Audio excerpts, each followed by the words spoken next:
Buenas tardes, junto a mis compañeros María Elena Peña. Jason Fabián Cruz Rodríguez. y quien les habla, Ángela Delgado Madero, vamos a hablar de un trastorno del aprendizaje conocido como disgrafia. Pues bien, frecuentemente las dificultades asociadas al aprendizaje de la lengua escrita, como la disgrafia, está altamente asociada o vinculada con la lateralización o con los trastornos de la lateralización. Generalmente se debe a la mala organización espaciotemporal y una representación de la imagen corporal mal integrada. Estos trastornos han sido evocados por ciertos autores como una causa de estos y otros trastornos del aprendizaje que mayormente son considerados o están altamente ligados a múltiples factores determinantes, bien sean evolutivos o adquiridos.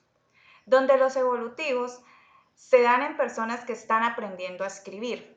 Por lo general se dan en los primeros años, hasta los 7 años, y en adultos analfabetas que están empezando su proceso de aprendizaje.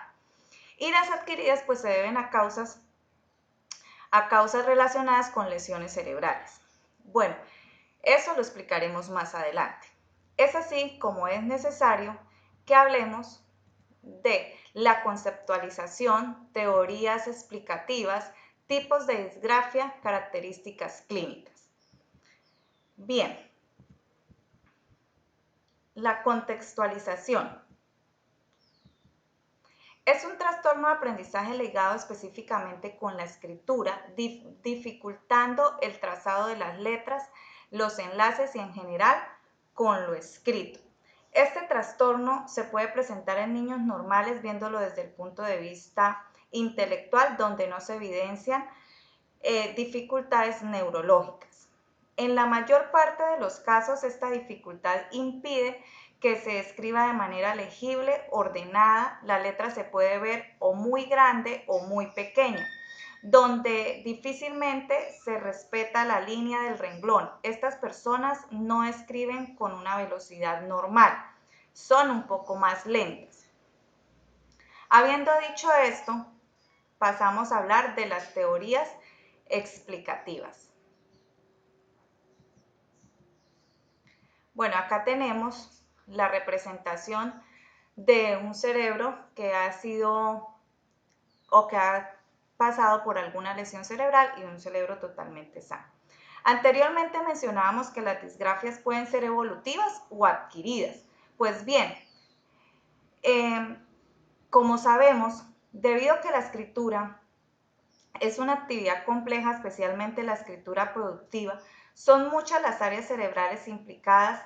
Los relacionados con la lectura revelan que ésta podría verse selectivamente afectada si la lesión o las zonas lesionadas o localizadas principalmente en el lóbulo parietal superior izquierdo, circunvolución supramarginal, circunvolución angular, área de Wernicke y área de Broca, zonas que también han sido relacionadas con otros aspectos del lenguaje. Por otro lado, la mayoría de estos estudios realizados en pacientes disgráficos han mostrado que el córtex parietal es un área implicada en la disgrafia pura, una forma de disgrafia caracterizada por dificultades en la escritura, en ausencia de otras anormalidades motoras o de lenguaje. Por ejemplo, la disgrafia es una de las características del síndrome de Hermann que va acompañado de lesiones en el córtex parietal. Agrafia o disgrafia evolutiva que refiere a las dificultades que tienen algunos niños para aprender a escribir. Debido a que son numerosas las regiones cerebrales que contribuyen a la habilidad de la escritura, los síntomas de los pacientes con disgrafia adquirida pueden ser muy variados, dependiendo de la zona cerebral dañada. En las últimas décadas se han realizado diferentes intentos de clasificación de las disgrafias, pero no resulta fácil, ya que en las disgrafias adquiridas aparecen síntomas tan diversos de unos pacientes a otros que resulta difícil clasificarlos con exactitud. pasamos a tipos de disgrafia. Perdón.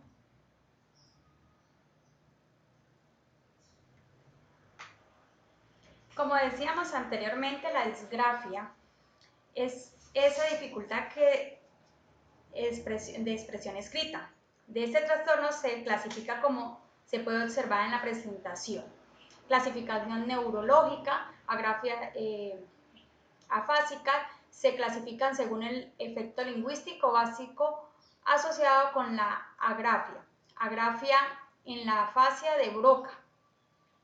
Agrafia no fluente, con la afasia de Wernicke, agrafia fluente, etc. Agrafias no afásicas, agrafia motora, agrafia espacial y apráxica.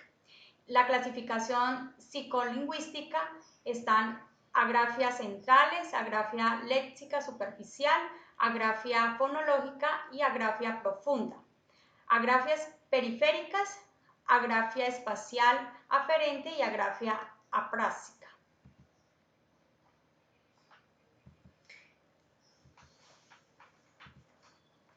Disgrafias afásicas, trastornos de planificación. En estas disgrafias se ubican los trastornos de planificación. Normalmente los pacientes con disgrafia afásica tienen graves dificultades para planificar lo que van a decir o a escribir. Aunque su lenguaje es gramaticalmente correcto y pueden repetir historias familiares, son incapaces de producir un lenguaje creativo y espontáneo. Un ejemplo, redactar cualquier escrito, así sea una nota, le cuesta trabajo y mucho tiempo. Las disgrafias centrales, trastornos a nivel léxico, afectan uno o más de los procesos implicados en el deletreo de las palabras familiares y no familiares y pseudopalabras. Por lo tanto, afectan el deletreo en todas sus formas de producción. Las disgrafias periféricas afectan una sola modalidad de producción de la escritura. En general, se informa que hay un buen deletreo oral asociado con dificultad para escribir. Dentro de las disgrafias centrales encontramos disgrafia fonológica. El paciente conserva su habilidad para escribir la palabra para las cuales tienen una presentación léxica. Ejemplo, su nombre, que normalmente todo el mundo lo reconoce y sabe cómo se escribe, pero es incapaz de escribir pseudopalabras o palabras desconocidas. Disgrafia léxica o superficial. En este caso, el paciente es capaz de escribir correctamente las palabras irregulares y pseudopalabras, pero comete errores con las palabras de ortografía arbitraria. Ejemplo, zanahoria. Disgrafia profunda. Cuando se lesionan dos vías, la léxica y la subléxica, en cuyo caso los pacientes tienen dificultades con las palabras de ortografía arbitraria y una total incapacidad para escribir pseudopalabras. Disgrafias periféricas. Trastornos a nivel motor. Estas disgrafias pueden afectar solo algunas formas de escritura, a la vez que con otras continúan funcionando correctamente. En general, los pacientes con disgrafias periféricas muestran dificultades en los mecanismos de planificación de los movimientos motores para escribir letra y palabras, no viviendo afectados otros aspectos del lenguaje. Hay varios tipos de disgrafias periféricas. Los programas motores que controlan la formación de las letras, a este tipo de disgrafia se le conoce con el nombre de disgrafia apráxica y se caracteriza porque la ortografía de las palabras es correcta, aunque las letras están muy deformadas. La caligrafía de estos pacientes es muy afectada.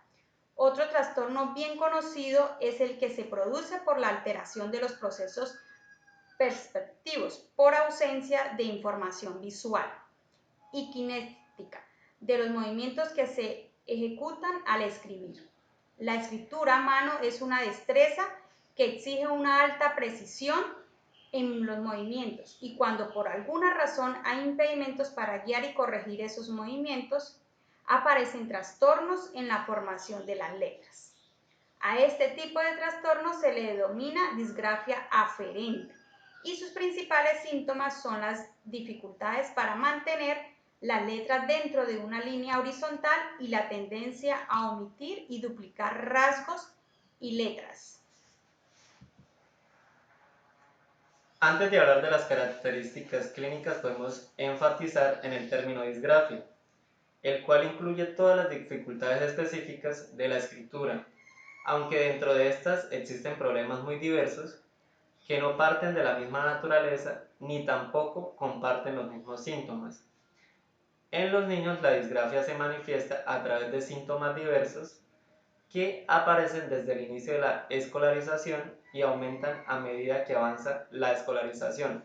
Características clínicas: dificultad visoespacial, como problemas en la forma y el espacio entre las tareas; dificultades motoras, como problemas para sostener el lápiz correctamente, incapacidad para usar adecuadamente las tijeras, problemas para colorear dentro de las márgenes, colocan su muñeca, brazo, cuerpo o papel de una manera incómoda al escribir; problemas de elaboración lingüística, dificultad para recuperación de ideas rápidamente en el papel, dificultad para entender las reglas de un juego o no siguen las instrucciones y pierden el hilo del habla; dificultades o problemas de ortografía, problemas de escritura, dificultad para entender las reglas de ortografía, dificultad para distinguir si una palabra está mal, hablar correctamente pero con errores ortográficos por escrito, problemas para combinar palabras incorrectamente, problemas con el corrector ortográfico y cuando lo hace, dificultades para mezclar las mayúsculas y minúsculas, para mezclar cursivas con la letra mayúscula, dificultad para leer la escritura de uno o de textos llenos de garabatos y borrados; dificultad o problemas a nivel de la gramática, como la puntuación incorrecta, usando demasiadas comas, mezcla los tiempos verbales o las oraciones no las comienza en mayúscula. Otra característica es la organización de la escritura, como la dificultad para contar una historia o comenzar desde la mitad de la historia, se omiten hechos y detalles importantes, las oraciones son confusas, nunca llega al punto, siempre escribe las mismas cosas una y otra vez. Los síntomas de la disgrafia también varían según la edad del niño y los primeros signos generalmente aparecen cuando comienza a escribir. En particular, los niños en edad preescolar pueden ser reacios a escribir y a dibujar, mientras que los escolares a menudo exhiben letras ilegibles y necesitan pronunciar palabras en voz alta. Cuando escriben los adolescentes, por otro lado, escriben oraciones simples con muchos errores. Generalmente el tratamiento para ellos, los pacientes que sufren de este tipo de condición tienden a tener otro tipo de patologías como el TDAH, estrés o dislexia. El tratamiento de estos u otros problemas puede ayudar a mejorar la disgrafia, trabajar en el ejercicio cognitivo para ayudarles a escribir y leer, ejercicios de fuerza de la mano y la coordinación motora puede ayudar a corregir estos problemas.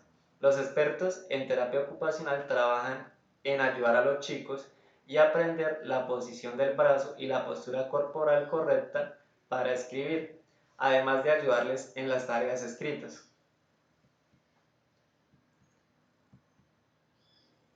Bueno, con esto damos finalidad a nuestro video.